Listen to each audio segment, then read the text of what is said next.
Bueno, aquí lo primero que se observa es que no tenemos cuatro casos diferentes. Si bien hay cuatro etapas, en realidad hay dos etapas que tienen algo en común.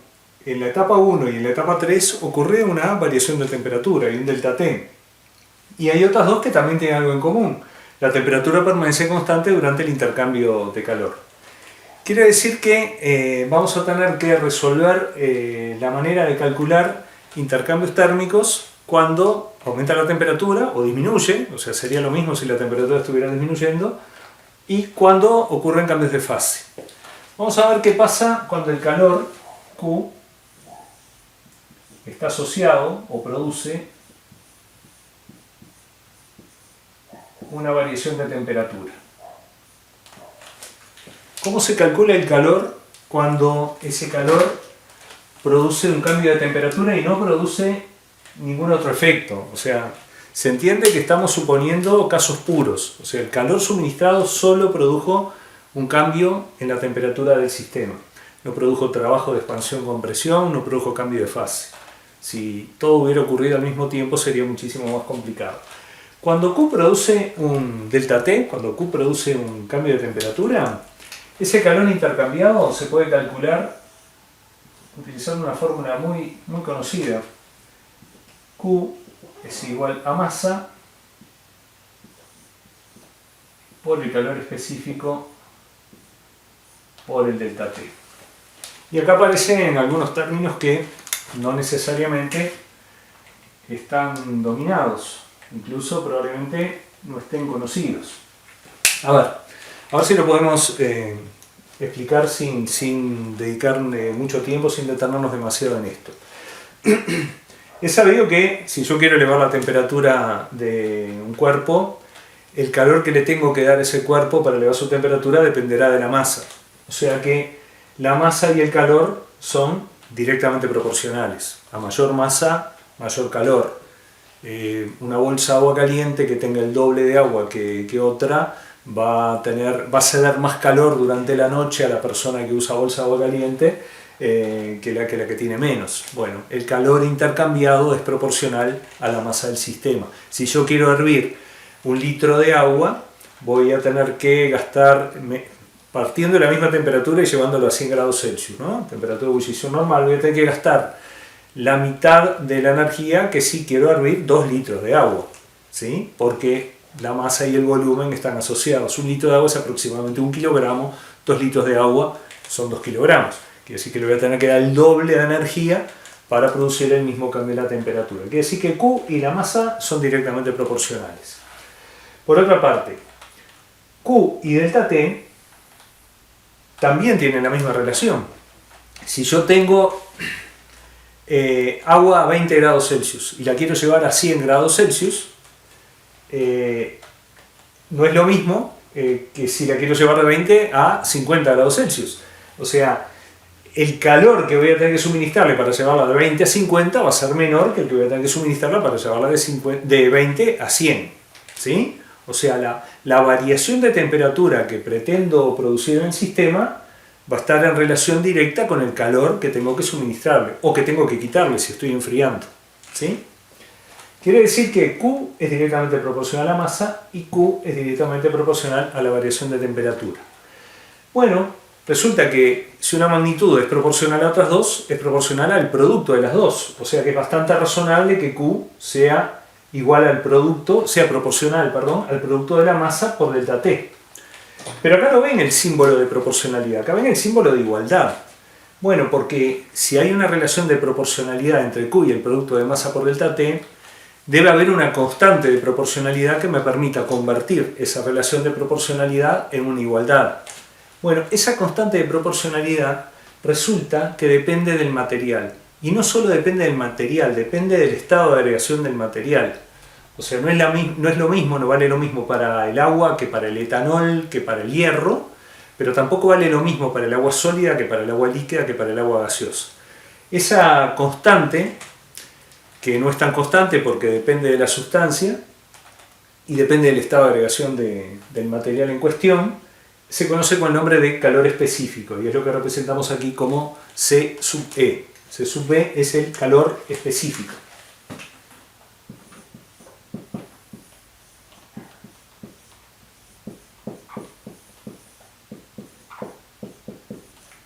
Y el calor específico, como es específico, es una propiedad, es una de las muchas propiedades características que podemos utilizar para identificar una sustancia determinada.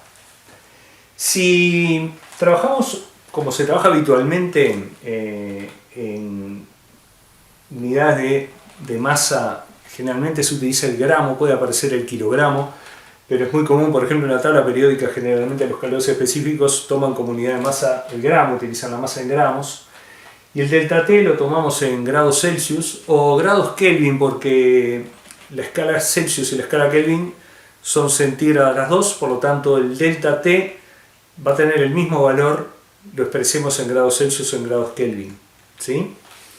Bueno, entonces, y si la energía, el calor intercambiado, lo expresamos en unidades del sistema internacional, vamos a tener que las unidades de calor específico serían, pasamos dividiendo, ¿no? Q, unidades de energía, Joule. Pasamos dividiendo la masa, dividido masa en gramos, delta T en grados Celsius, pasamos dividiendo gramos, grados Celsius. O sea, esas serían las unidades del calor específico si Q está en joules, si la masa está en gramos y si delta T está en grados Celsius. Otra forma de expresarlo, lo vamos a ver un poquito más adelante, que es muy útil en estado gaseoso, es no tomar la masa sino tomar la cantidad química como referencia y expresar el calor específico no por gramos sino por mol de sustancia. Pero eso lo vamos a ver más adelante. Bueno, concretamente para el agua, dependiendo del estado de agregación, vamos a tener un calor específico determinado, o sea, no va a ser el mismo para el sólido que para el líquido. Ahora vamos a ver los datos y yo les voy a dejar la tarea, no los voy a privar del gusto de poder resolver este ejercicio tranquilamente en sus casas, con todos los datos a la vista y sabiendo qué fórmulas tienen que aplicar.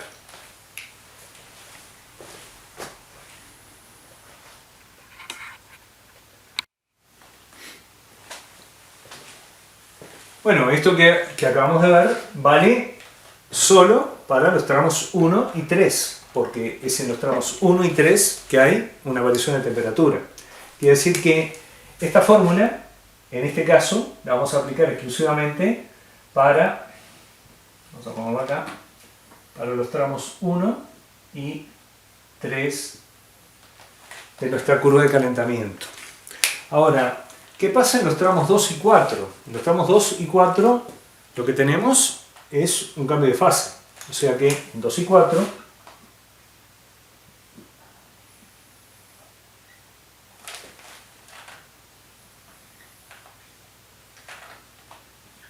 vamos a tener una situación diferente. O sea, Q no produce un delta T, sino que está produciendo un cambio de fase. Q produce cambio de fase.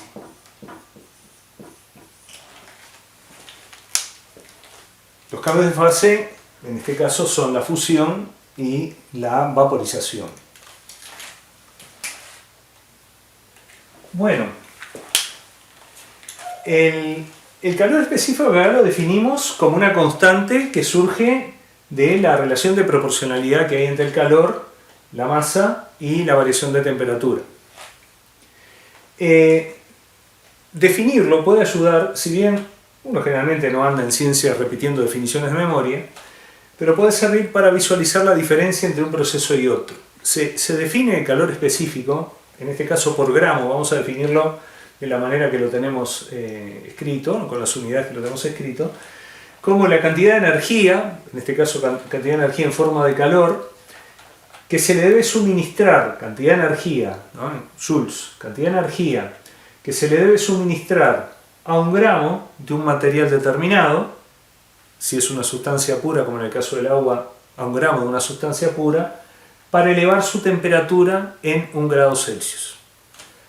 Se supone que un delta T de 1 grado centígrado Celsius o Kelvin, en realidad, requiere de la misma cantidad de energía para la misma masa, para 1 gramo, sea de 2 grados a 3, de 10 a 11, de 15 a 16, cuando en realidad eso es bastante discutible. El calor específico puede variar por lo menos significativamente en los cambios de temperatura, pero esas variaciones que son medibles las podemos despreciar en la mayoría de los trabajos prácticos con grados de incertidumbre relativamente grandes como con los que solemos trabajar.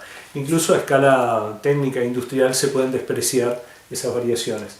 En realidad el delta T se define para el cambio de temperatura de 14,5 a 15,5 grados Celsius en el agua pura, ¿sí? O sea que se está asumiendo que no es lo mismo pasar de 14,5 a 15,5 que pasar de 17 a 18.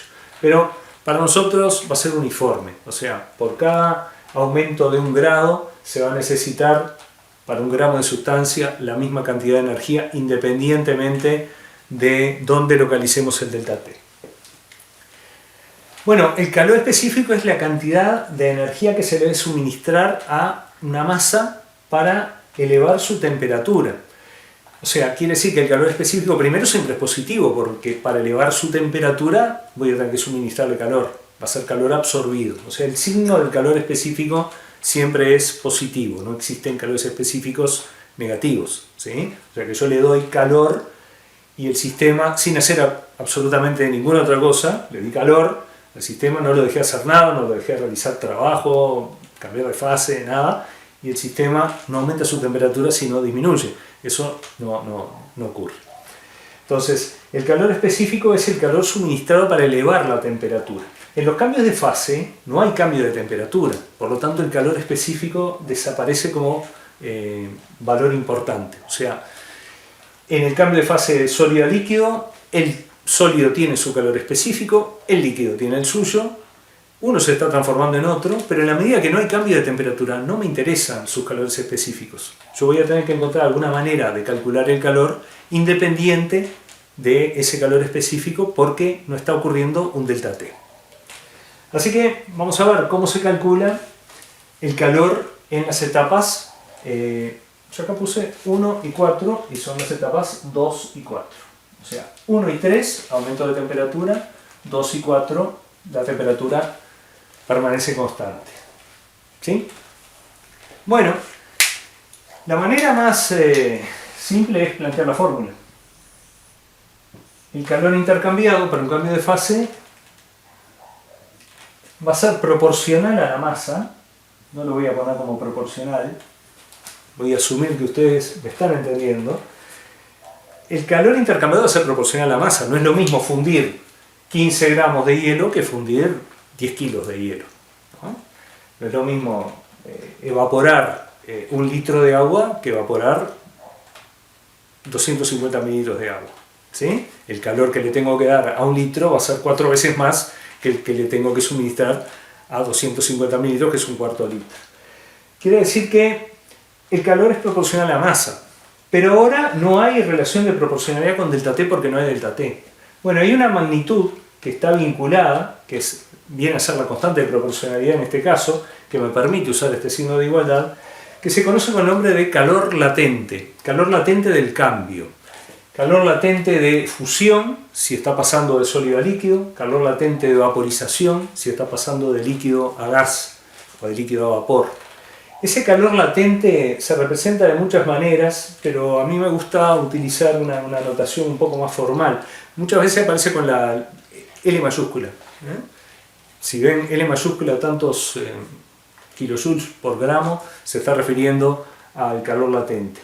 Bueno, vamos a expresarlo como variación de entalpía. Como la mayor parte de nuestros calentamientos y nuestros enfriamientos van a ocurrir a presión constante, esa constante de proporcionalidad, que llamamos calor latente, vendría a ser la variación de entalpía, o sea, el calor que le tengo que suministrar a presión constante a una masa determinada de la muestra para producir el cambio de estado, ¿sí? O el calor que tiene que ceder una determinada masa de la muestra para que ocurra el cambio de estado en el sentido contrario. Por ejemplo, para que el líquido, el agua líquida, vuelva a fundirse, vuelva a solidificarse y a transformarse en hielo, o que el vapor de agua se condense nuevamente en agua líquida.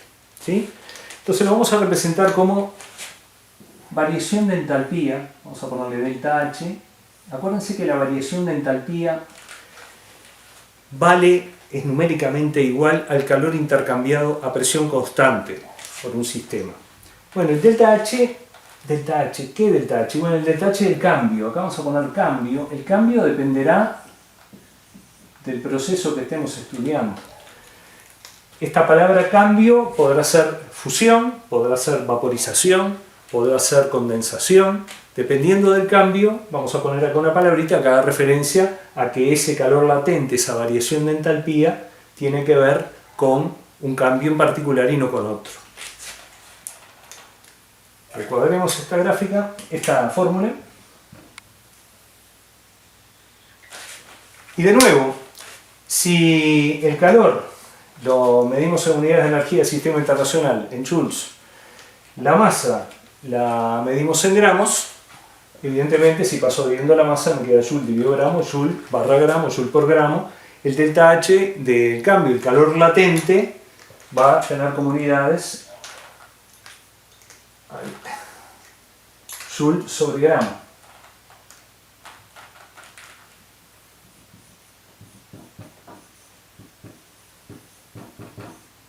Calor latente y sus unidades van a ser joules dividido gramo.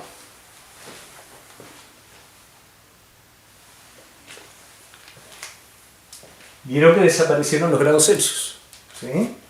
Ahora, como no hay un cambio de temperatura, la temperatura no aparece en las unidades, no aparecen unidades de temperatura en el calor latente de fusión, de vaporización, de lo que sea.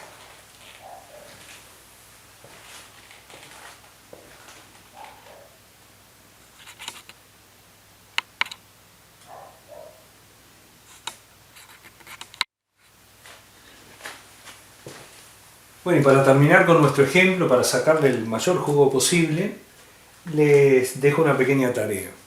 O sea, acá estos son datos obtenidos de tablas, no la masa elegimos que nuestro cubito de hielo tuviera una masa de 15 gramos, y acá tenemos los datos que necesitan para realizar todos los cálculos, porque el objetivo es que determinen cuál fue el calor total intercambiado, el calor que le debimos suministrar a nuestro cubo de hielo a menos 10 grados, para evaporarlo, vaporizarlo totalmente a una temperatura de 100 grados Celsius, ¿sí? O sea, de aquí a aquí, en este tiempo en el que ocurrió el proceso, cuánto calor recibió el sistema. Y para eso, bueno, necesitamos conocer la masa, esa la elegimos, y estos datos los obtuvimos de tablas, ¿sí? Calor específico del agua sólida, calor específico del hielo, 2,05 Joule sobre gramo grados Celsius. Es un calor específico tomado para el hielo a 0 grado. Las variaciones en los calores específicos andan son inferiores al 1% en el intervalo de temperaturas en las que existe esa sustancia, por lo tanto las vamos a considerar constantes. Pueden encontrar valores ligeramente diferentes o con más cifras después de la coma, como cifras significativas. Utilicen estos y no hay contradicción, no se asusten si incluso en algún repartido encuentran dos calores específicos de la misma sustancia en el mismo estado con valores diferentes. Estos son tomados de una tabla, pero puede haber pequeñas variaciones. Calor específico del agua sólida, 2,05 Joule sobre gramo grados Celsius. Del agua líquida, conviene aprenderlo de memoria porque estamos todo el tiempo trabajando con agua líquida en calorimetría. 4,18 joules sobre gramo grados Celsius. Acá perfectamente podrían ser grados Kelvin. Acuérdense que el grado Celsius y el Kelvin tienen el mismo tamaño. Y después los respectivos calores latentes, que los expresamos como variaciones de entalpía. Calor latente de fusión o entalpía de fusión del agua. Ahí no hay por qué indicar que está en estado sólido, porque si se está fundiendo, evidentemente es el pasaje de sólido a líquido. Son 333 joules por gramo. Y el calor latente de vaporización del agua, que miren acá que cifra impactante, 2260 joules por gramo. O sea, evaporar un gramo de agua Cuesta muchísimo más que fundir 1 gramo de hielo o que elevar la temperatura a 1 grado Celsius del agua sólida o 1 grado Celsius del agua líquida. Realmente el calor de vaporización del agua es una de esas características del agua un poco anómalas, es enorme, es un valor enorme. Bueno, ustedes con esto lo que hacen es recapitular todo el proceso, conceptualizar bien lo que tienen. Me imagino que esto, las fórmulas las tienen anotadas porque estuvieron sacando apuntes. Y calculen el calor de cada una de las etapas y el calor total para todo el proceso.